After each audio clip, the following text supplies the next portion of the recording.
To all. Life வந்து unpredictable அப்படின்னு சொல்லுவாங்கள்ல, அதுக்கான அர்த்தமே வந்து இப்போ தான் புரியுது மக்களே. ரொம்ப வருஷத்துக்கு அப்புறம் வந்து பார்த்திங்கன்னா 5 மணிக்கு எழுந்திரிச்சு காலையில் வேகமாக ஓடி வந்திருக்கேன். எதுக்குன்னு வந்து பார்த்திங்கன்னா மார்னிங் ஷிஃப்ட் அப்படின்ற ஒரு ஷிஃப்ட்லாம் இருக்கும். அது வந்து பார்த்திங்கன்னா எவ்வளோ கஷ்டம் அப்படின்றது வரும்போது தான் தெரியும். ஸோ ஈஸியாக சொல்லிடலாம், நம்ம வந்து மார்னிங் ஷிஃப்ட் வந்துட்டு சீக்கிரமாக வீட்டுக்கு போயிடலாம் அப்படின்னு சொல்லிட்டு 6 மணிக்கு அடித்து பிடிச்சின்னு ஓடி வந்து ஆஃபீஸில் வந்து அந்த பஞ்சிங் வச்சுட்டு இப்போ உங்கள் முன்னாடி நின்று பேசிகிட்டு இருக்கேன்.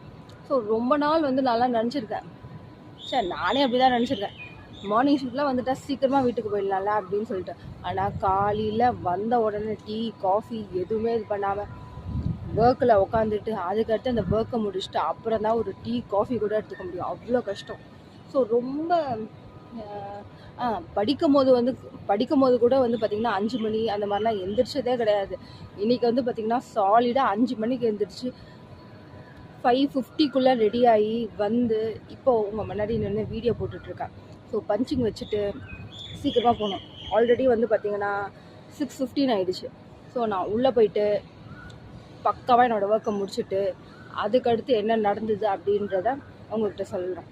ஸோ இதெல்லாம் உங்கள்கிட்ட சொல்லாமல் வேறு யார்கிட்டங்க சொல்ல போகிறேன்.